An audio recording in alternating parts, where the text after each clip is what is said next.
Kaya pala ganito ang naging resulta ng kapalaran ko. Kasi alam ng Diyos na kaya ko. Sa edad kong to, napagod na akong magmadali. Kaya lahat ng ginagawa ko ngayon, ini-enjoy ko na lang.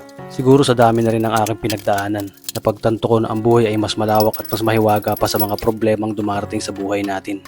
Tumatanda na tayo, baka sa kakahabol natin sa masagana at maayos na buhay, ay hindi na natin nai-enjoy ang buhay. Baka nabubuhay na lang tayo dahil nape-pressure tayo sa sasabihin ng ibang tao.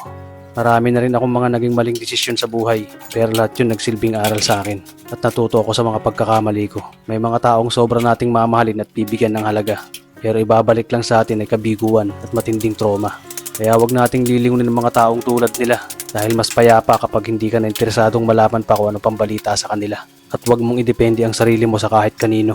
Tandaan mo, kahit sarili mong anino, iiwan ka din nito kapag madilim na ang paligid mo.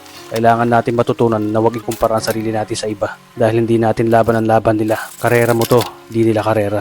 Dahil ang buhay ay hindi naman nasusukat sa kung sino ang mayaman, kundi kung sino ang payapa.